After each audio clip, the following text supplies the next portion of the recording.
जय महाराष्ट्र शेतकरी मित्रांनो, एसपी गोट फार्मिंग अँड डेअरी फार्मिंग या चॅनलमध्ये तुमचे पुन्हा स्वागत आहे। लातूर जिल्ह्यातील चाकूर तालुक्यातील गारोळा या गावी आलो आहे। हे शेड जे आहे ते कॉक्सेट कॉलेजचे ओनर एम.आर. पाटील यांचं शेड आहे। यांच्या शेडवरती आलो आहे आणि यांच्या शेडवरती तुमचं नाव आणि पत्ता सांगा। मीरा मोजनाथ जाधव। हा, इथं तुम्ही काय करता नेमकं? आता मालक तर नाहीत? हो, मालक नाही। हा, तुम्ही इथं काय देखरेख करता? हे सगळ्यांना खाऊ घालणं काय ती सगळं तुम्ही बघायचं। आता सध्याला जनावर किती आहेत टोटल? सगळे जनावर आपले 15 आहेत। म्हणजे मोठे लहान मिळून सर्व सगळे मिळून 25 आहेत। लहान 25 आहेत ना? म्हणजे दुधाचे जनावर तेवढं 15 आहेत आणि लहान आहेत तिथे आहेत म्हणजे लहान वासरं वगैरे।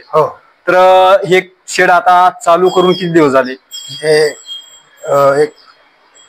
एक वर्षाच्या जवळ झाले। 1 वर्षाच्या जवळ झाले। सुरुवातीला तुम्ही किती जनावरांपासून सुरुवात केली होती? आम्ही सुरुवातीला 2-3 जनावरांपासून चालू। 2-3 जनावरांपासून।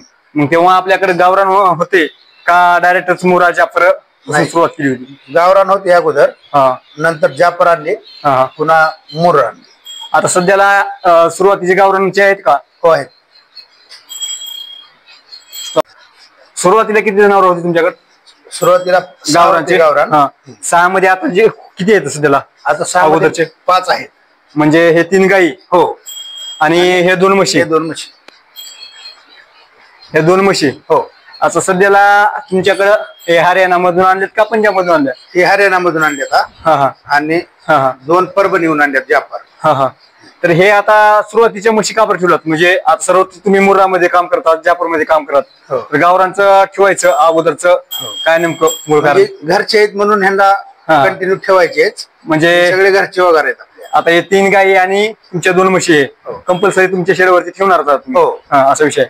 तर सुरुवातीला म्हैस जाफर किंवा मुर्रा असेल तर तुम्ही कुठून खरेदी केला होता? मी ही जिंद, हरियाणा मधून जिंद म्हणून खरेदी केलेले आहेत। किती घेतला होता स्टार्टिंगला? आता 10 आहेत तर सुरुवातीला किती? 1-2 घेतला होता का? 5 म्हशी आणल्या होत्या। एकदा 3 आणल्या आणि एकदा 2 आणल्या असं। मग सुरुवातीला आता 5 म्हशी मध्ये म्हणलं तर आपण पंजाब हरियाणाला गेलो तर तिथे घेता म्हैस कशी निवडून घेतला तुम्ही? आता इथे सड बघून, बांधा बघून, सड बांधा, नंतर हे गोल रिंग वगैरे आहे, शिंगाची साईज, कास बघून आणि दूध किती देते ते 2 दिवस थांबून बघून आणलं दूध। आता ते म्हणतात, म्हणजे मी अगोदर पण काही ह्याच्यामध्ये बघितलंय आणि जर ते काही शेडवरती विजिटला गेलो नंतर तर त्यांना विचारलं मी तर काय म्हणतात 2 ते 3 वेळेस चेक करून येतात का दूध? हो, देते। देते। आणि तेवढं आता पंजाब हरियाणामध्ये जेवढं सांगतात तेवढं आपल्याकडे दूध निघते का? हो, निघते। मुर्रा जाफरचं निघते। म्हणजे चाराचा व्यवस्थापन वगैरे व्यवस्थित असल्यानंतर चारा आणि ह्याचा खुराक व्यवस्थित असल्यानंतर दूध व्यवस्थित राहतं। तर तुम्हाला हायएस्ट म्हणलं तर म्हैस किती पडते इथं हरियाणामध्ये पंजाबमध्ये? चांगली घेतलं तर 1.5-1.65 पर्यंत पडते। आता तुमच्या इथल्या म्हशी कशा आहेत? ही कितीला घेतली होती तुम्ही? ही 1.40 ला घेतली। 1,40,000 ला। हे दूध किती देते आता? हिनं 6-6 लिटर 12 लिटर दूध देते दिवसाचं। 12 लिटर। हायएस्ट तुमच्या शेड मध्ये जास्त दूध देणारी म्हैस कोणती आहे? हायेस्ट आमच्या इथं एक आहे तिकडं। कोणते? किती देते दूध तिनं? ती 16 लिटर दूध देते। 16 लिटर? एका टायमाला का 2 टायमाचं? 1 दिवसाचं। 2 टायमाचं 16 देते। 2 टायमाचं 16? एका टायमाला 8 लिटर। बरं, 8च्या पुढचे आहे का काही? 10-12? लास्ट 8चीच आहे आपल्या। म्हणजे पंजाब हरियाणामध्ये जवळपास 10 म्हणतात, एका टायमाला 10-12 लिटर दुधाची म्हैस म्हणतात, ते खरं आहे का? म्हणजे 10-12 लिटर एका टायमाला टाइम, म्हणजे 12-24 लिटर दिवसाचं दूध देते का म्हैस? हो, देते, पण त्याचे तसा दिला पाहिजे त्याला। म्हणजे खुराक असेल किंवा वैरण व्यवस्थापन असेल व्यवस्थितरित्या, किंवा पाणी बसू द्यायचं, रवंत वगैरे करायला टाइम देणं हे महत्वाचं आहे ना? तर आता तुमचं व्यवस्थापन कसं आहे दिवसाचं? म्हणजे सकाळून आमचा दिनक्रम कसं राहतं? म्हणजे आमचं सकाळी 4 वाजता ह्यांना वैरण टाकतो. वैरण टाकल्यानंतर लगेच चंदी आणि पुन्हा मग साफसफाई करून दूध काढायचं.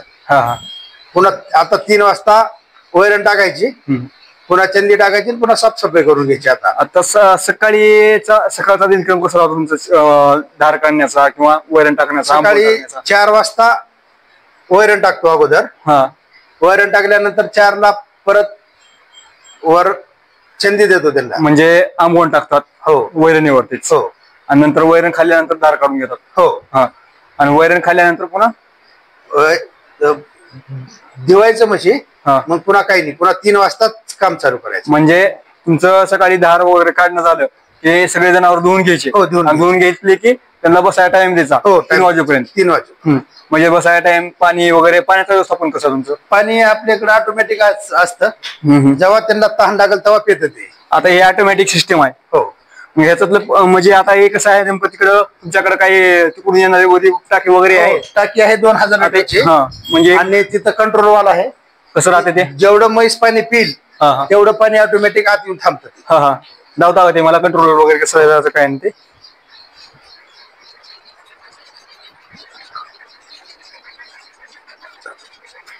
हे टाकीचं कनेक्शन आहे आलेलं वरनं. वरी टाकी किती लिटरची आहे तुमची? 2000 लिटरची. 2000 लिटरची आहे. आणि हे कंट्रोल वाला असतं. असं आतमध्ये जेवढं पाणी पिलं त्याचं लेवल इथं काढलेलं असतं. मग त्याच्या ह्यानं ती पाणी पितं. म्हणजे जनावर पाणी पिलं हो की तेवढं आपापलं भरतं? ऑटोमॅटिक येतं पाणी. ऑटोमॅटिक सिस्टम आहे. हो. तर हे पाण्याची व्यवस्था एकदम सोयीस्कर जनावरला पण आहे आणि आपल्याला ताण राहणार नाही. म्हणजे जनावर जेव्हा काही पाणी लागतं तेव्हा जनावर ते पहिले की आपापलं मेंटेन होतं. हो. मग वैरण व्यवस्थापन कसं आहे तुमचं दिवसाचं? म्हणजे वैरण किती वेळेस टाकतात दिवसात? 2 वेळेस. 2 वेळेस? सकाळी आणि संध्याकाळी कितीला? पहाटे 4 वाजता एकदा आणि आता 3 वाजता एकदा. म्हणजे 3 वाजे आता धार काढून घ्यायचं? 3 ला वैरण टाकायची, पुन्हा चंदी टाकायची. चंदी झाल्यानंतर शेण काढून साफसफाई करून घ्यायची आणि मग 5 वाजता दूध काढायचं. आता चंदीमध्ये तुम्ही काय देता? आम्ही चंदीमध्ये देतो त्यांना सरकी, गुळी पेंट आणि मका चुनील आणि मिनरल मिक्सर. मिनरल मिक्सर मध्ये काय वापरतात? हे आपलं ह्याचं अग्रीमेंट, CRS, मिल्फा गोल्ड, मिनरल मिक्सर. मग हे कसं आहे, आता जवळपास तुमचं असा शेड्यूल आहे, तर तुम्ही आता दूध वगैरे काढल्यानंतर तुमचं दिवसाचं दुधाचं व्यवस्थापन, दूध किती निघतं तुमचं? आमचं 10 म्हशी होत्या ना, आता काही भाकड येतात. म्हणजे काही गाभण 10 म्हशी असल्यानंतर आमचं एक टायमाचं 50 लिटर दूध होतं. सकाळचं 50 आणि सायंकाळचं 50. तर तुम्ही आता ते मार्केटमध्ये सेल करता का डेअरीवर वगैरे घालता? इथं डेअरीला देतो. कोणती डेअरी आहे ते? जर्सी म्हणून डेअरी आहे. जर्सी आहे. काय रेट जातं दूध तुमचं? आमचं दूध जातं 58, 65. म्हणजे ते फॅट वरती? फॅट वरती आहे. आता हे जनावरचे वासरं जे आहेत, वासराचं संगोपन असेल म्हणजे तुमचं आजार, लसीकरण, उपचार या संदर्भात तुम्ही म्हणत तर कशी काळजी घेता जनावरांची? जे लसीकरण आहे ते हे करतो वासरांना, आणि ह्यांना फक्त एक जंताचं औषध देतो. दर 20-25 दिवसाला औषध देतो. जनावरचं सर्वच आता ओव्हरऑल जर बघायला गेलं तर तुमच्याकडे 25 जनावर आहेत. 25 जनावरांच्या आरोग्याची काळजी कसं घेता तुम्ही? म्हणजे आता कोणत्या जनावराला कोणते बिमार पडले, कोणत्याला कॅल्शियम फॉस्फरस डिफिशियन्सी आहे किंवा काय आहे, तर ते आजाराला तुम्ही कसं टॅकल करतात? म्हणजे कसं आहे, मी काय म्हणतोय, तुमच्या जनावरांची ही 25 जनावर आहेत त्यांच्या आरोग्याची काळजी कसं घेतात? म्हणजे काय आजार वगैरे झाला किंवा लसीकरण असेल, काय असेल, ते कसं करता तुम्ही? लसीकरण, कुण्या पण रोगाचं लसीकरण आता सगळ्या जनावरांना करतो. आणि जर कोणतं एखादी बिमार पडलं तर मग त्याचाच इलाज करतो. म्हणजे ते चारा वगैरे खात नाही किंवा लक्षण वगैरे कसं ओळखतं? काय ते काय चंदी टाकल्या लगेच कळतं ते. खात नसलं तर मग त्याला लगेच त्याची ताप वगैरे चेक करून डॉक्टरांना बोलवून त्याचा इलाज. तुमच्याकडं प्राथमिक उपचार तुम्ही स्वतः करता? म्हणजे टेम्परेचर वगैरे चेक करण्यासाठी तुमच्याकडे थर्मामीटर वगैरे तुम्ही सर्व ठेवलेत? हो आहे. तर आता तुमचा बुल आहे, तुम्ही तुमच्या ह्याच्यामध्ये आर्टिफिशियल इन्स्टॉलेशन म्हणजे AI वगैरे करता का तुमचं सर्व ह्याच्यावरच रेड्यावरतीच आहे? आमचं सगळं ह्याच्यावरतीच आहे, रेड्यावरतीच आहे ना? हो. तर रेडा आता सध्याला किती दातावरती? आता 2 दात आहे हा. 2 दात आहे ना? हो. कितीला घेतला होता हे 1,20,000 घेतला होता. 1,20,000 कुठून घेतला? हे हरियाणा जिंद. ते यावेळेस म्हशी घेतल्या तरी आम्हाला ह्याला पण घेऊन हो, ह्याला पण घेऊन आले. हा, तेव्हा घेतलं तर याचं वय काय होतं? ह्याचं वय होतं एक 25 महिन्याचा होता. बरं, रेडा घ्यायचा म्हणला तर त्याच्यामध्ये काय क्वालिटी पाहिजे, म्हणजे काय लक्षणं पाहिजे आणि घेते वेळेस काय त्याचा विचार करून गेला पाहिजे? ही मारा नाही पाहिजे ह्या. याचे शिंग वगैरे बघून मुर आहे का नाही तो, शिंग वगैरे बघून किंवा वंशावळ बघून याची माहिती दूध देते होती, याचा विचार करता का काही? हो.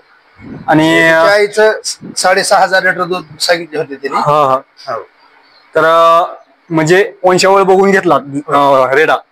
पुन्हा त्याच्यामध्ये दुसरे काही गुण वगैरे, अंडकोश असेल किंवा मागून बांधा वगैरे कसा पाहिजे, काय नाही काय विशेष नाही, ह्याचं काही तेवढं हे नव्हतं. पण हे म्हणजे त्या वंशावळीनुसार तुम्ही घेतला. तर 1,20,000 म्हणलं तर बरा भेटला रेडा. आणि ऍट ए टाइम आता तुम्ही घरच्याच म्हणजे हे शेडवरच्याच म्हशी लागवड करतात का बाहेरच्या कुठल्या हे करतात? नाही, शेडवरच्याच. बाहेरच्या नाही ना? बाहेरच्या. हा. आता सध्याला तुमच्याकडे किती गाभण म्हशी आहेत सध्या? आमच्या टोटल म्हशी गाभण आहेत. एकदा डिलिव्हरी झालेल्या म्हशी आणल्या होत्या सगळ्या. आता सगळ्या म्हशी गाभण आहेत. टोटल म्हशी गाभण आहेत. आता हे लहान वासरं आहेत, ह्याचं संगोपन कसं करता तुम्ही? ह्याला काय फक्त कुट्टी, पाणी आणि काही जंताचं औषध वगैरे. आता हे वगैरे जे आहेत लहान, हे विकताव का ह्यांनाच मोठं वगैरे करायचं? ह्यांनाच मोठं बनवतात. म्हणजे लहान वगैरेला मोठं करायचं आणि त्यानंतर फीड वगैरे देऊन आपण आपल्या शेडवरतीच माझावर आणायचं, त्याला आपण घालून मोठ्या म्हशी तयार करायच्या. हे पण चालू आहे ना तुमच्या? बर. आता त्याचं वैरण व्यवस्थापनाला तुमच्याकडे आता कुट्टी वगैरे काय आहे का? कुट्टी वगैरे काय आहे का? आहे कुट्टी. आता जवळपास तुमच्या 25 जनावर आहेत, ह्याचं व्यवस्थापन किती जण करतात तुम्ही? आम्ही 3 जण असतो. 3 जण असतात ना? आता 3 जण मध्ये हे 25 जनावर हे फक्त हे दोघं करतात आणि पुन्हा बाकी मग इकडं शेताकडे वगैरे बघायला. आता हे नेमकं काय तुमचं? हे मिल्किंग मशीन आहे. मिल्किंग मशीन आहे म्हणजे तुम्ही दूध हाताने काढत नाही? नाही, ह्या मशीनच काढ. आता याचं कसं आहे सेटिंग वगैरे काही? ह्याची काय नाही सेटिंग, फक्त हे मोटर कितीची आहे? हे 2 HP ची. 2 HP ची आहे. आणि ह्याचे कॅन्डर वगैरे राहतात ना ते? हो, आहे ना बकेट. आता हे चालू करायचं आणि नंतर ते बकेट वगैरे कुठं तुमचं? हो, हे आहे बकेट. हे बकेट आहे ना? हो. आता ही जर लावायचं म्हणलं, आता दूध काढायचं म्हणलं तर कशी राहते प्रोसेसिंग? तिथं त्याचं कनेक्ट असतो प्रत्येकाला कॉक. मग कनेक्ट करायचं कॉकला. ही फक्त एवढं जॉईंट करायचं नळची. बस, संपूर्ण काम. ऍट अ टाइम किती दूध काढू शकते मशीन? ऍट अ टाइम एक 30 जनावरांचं काढू शकते आरामात. 30 जनावरांचं. डिलेवान कंपनीची मशीन आहे. कोणती कंपनी? डिलेवान. तर 1 टाइम 30 जनावर म्हणलं तर जवळपास 150 ते 200 लिटर काढू शकते काही? हो, आरामात काढू शकते. किती वेळ लागतो एका जनावराला काढायचं म्हणलं? एका जनावराला 7 मिनिट लागतात. 7 मिनिट. तर एक जनावर कमीत कमी 8 ते 10 लिटर दूध द्यायचं म्हणलं तर एका लिटरला 1 मिनिट लागतो म्हणा. तर प्रोसेस चांगली आहे. आणि ह्याचं धुवणं वगैरे कसं करतं, स्वच्छता वगैरेची? त्याचं काय नाही, पाण्यामध्ये सोडलं का पाईप ऑटोमॅटिक लिक्विड ते आहे त्याला धुण्यासाठी. म्हणजे ते आता व्यवस्थित धुवून घ्यावं लागतं ना, तर मग ते दूध नासायची प्रक्रिया असते किंवा खराब जर असेल तर दूध नसतं. 2-3 वेळेस धुवून घ्यावं लागतं पाण्याने, पुन्हा थोडं लिक्विड टाकून साफ करून. दररोजच्या दरोज का? दररोज साफ करून घ्यायचं. म्हणजे काय तसे गोष्टी घडणार नाहीत आपल्याकडे, दूध नासणं असेल किंवा हे होत नाही तुमच्याकडे. आता तुम्ही हे जनावरांसाठी किती एकर म्हणजे घास गवत असेल किंवा वैरण व्यवस्थापन तुम्ही कसं केले? आपल्याकडे हे 2 एकर आहे गवत. हे पुढचं का? हो. आता त्याच्यामध्ये काय काय काय काय गवत लावलं तुम्ही? अमेरिकन नेपियर आहे. हा हा हो. हा. आणि पुन्हा गुढी वगैरे. भुसा, हा. ही गुढी आणि कडबा.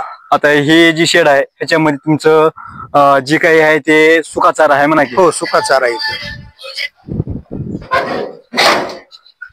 हे सुका चारा उन्हाळ्यामध्येच आम्ही स्टोअर करून ठेवतो ह्याला. आता हे किती स्टोअर करतो तुमचं? किती म्हणजे किती ट्रायला भुसा बसू शकतो याच्यामध्ये? ह्याच्यामध्ये 15 ट्रॅक्टर बसू शकतो. 15 ट्रॅक्टर. हो. आणि 15 ट्रॅक्टर म्हणतो आपल्याला वर्षभरासाठी शेवट पुरतो का? हो. 25,000साठी पलीकडे तिकडे एक स्टोरेज आहे ना? हो, आणखी काय. आणि हे चारा किती एकर म्हणलं तुम्ही? 2 एकर. 2 एकरचा. हा. आणि कुट्टी मिशन तुमचं इकडे आहे का? हो.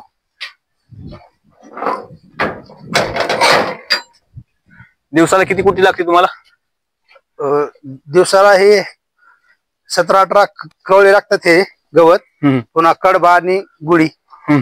म्हणजे एका दिवसाला तुम्हाला जनावराला किती चारा टाकतात? एका जनावराला किती चारा टाकता तुम्ही? एका जनावराला 44 किलो चारा टाकतो. 44 किलो? हा. 2 टायमाचा. 2 टायमाचा म्हणजे एका टायमाला 22 किलो. हो. ही आमची कुट्टी. हा. हे किती एचपीची मशीन आहे याच्याला? 5 HP. 5 HP. ऍट टाइम किती कुट्टी करू शकते एका दिवसामध्ये? एका दिवसामध्ये 10 टन करू शकते. हा.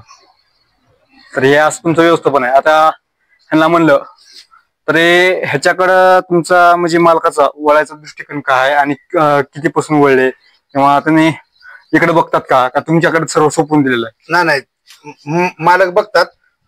त्यांना आवड आहे जनावरांची. दर सुट्टी दिवशी येऊन त्यांनी देखरेख करणं, बघणं. त्यांना आवड असल्यामुळे ही आहे, धंदा म्हणून नाही. फक्त त्यांना आवड आहे जनावर राहावं, आपल्या शेतात शेणखत पडतो, हे सगळं होतं म्हणून त्यांना आवड असल्यामुळे हे ठेवले जनावर. त्यांना म्हणून नाही आपला धंदा म्हणून नाही. पण त्यांना शेत किती आहे आता सध्या? त्यांना इथं 15 एकर शेत आहे. 15 एकर शेती आणि 25+ जनावरांचं त्यांचं नियोजन चालू आहे. हो. तर हे पाण्याचं सिस्टम कसं आहे तुमचं? आता जनावरला पाणी वगैरे म्हणतो हिरीमधूनच बाहेर काढून आहे का काही बोर वगैरे सिस्टम पण आहे? नाही, मोटर ऑटोमॅटिक न वरी चढतं. त्या 2000 लिटरचं ना, त्याच्यामुळेच खाली होतं. तिथूनच खाली म्हणजे त्याची सिस्टम खाली लावून दिली तुम्ही? हो. म्हणजे कडून विहिरीचं मध्ये पाणी सोडतं आणि तिथून वरून खाली ऑटोमॅटिक सिस्टम आहे. आता हे शेणखत जे आहे वर्षाकाठी किती निघतो? हे शेणखत निघतं आमचं बघा 45 ट्रॅक्टर शेणखत निघतं. 45 ट्रॅक्टर. हो. तर तुम्ही बाहेर विकतात का आपल्या शेतामध्ये? आपापल्या शेतात, विक्रीसाठी नाही. पण ते विचार करायला गेला तर आता सध्याच्या ह्याच्यानुसार, मार्केटनुसार एका ट्रॅक्टरचा म्हणजे एक ट्रॉली शेणखताचा काय रेट आहे? इथं 4200 रुपये आहे. 4200? हो. 4200 रुपये एक ट्रॅक्टरचा. तर जवळपास 45 ट्रॉलीला शेणखत निघतो. हो. बरं, वर्षाकाठी आता ही जी म्हशी आहेत सर्व, ह्यांचं वार्षिक उत्पन्न काढायला गेलं किंवा महिनेवारी काढायला गेलं तर महिनेवारी किती निघतं, वार्षिक किती निघतं?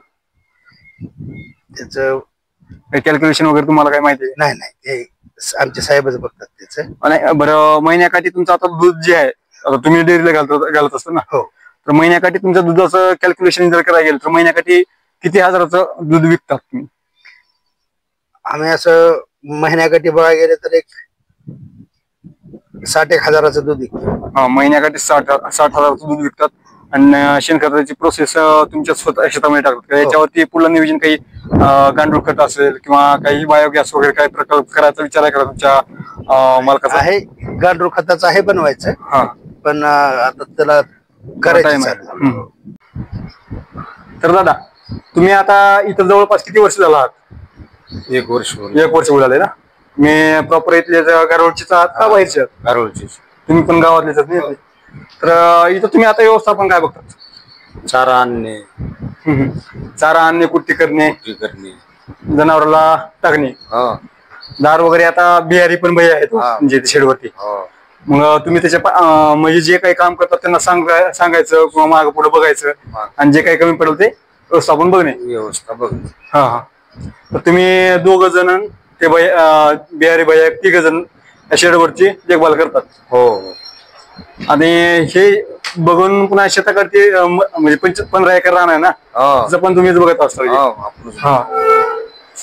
तर मित्रांनो, आपण कॉकसेट कॉलेजचे ओनर MR पाटलाच्या शेडवरती आलो होतो आणि त्यांचे जे सहकारी आहेत त्यांच्या शेडवरती काम करणारे त्यांच्याशी आपण मुलाखत घेतली. कारण MR पाटील त्यांचे कॉकसेटचे कॉलेजवरती काम बघतात आणि त्यांना इकडे टाइम नाही यायला, त्यामुळे त्यांच्या सहकार्याने आपला मुलाखत दिली आहे. तर मित्रांनो, असेच व्हिडिओ पाहण्यासाठी आपले SP गोट फार्मिंग अँड डेअरी फार्मिंग या चॅनलला सबस्क्राईब करून घ्या. व्हिडिओ आवडला तर लाईक करा आणि कमेंट करून नक्की सांगा की MR पाटलाचं गोटा शेड कसं वाटलं. जय हिंद, जय महाराष्ट्र.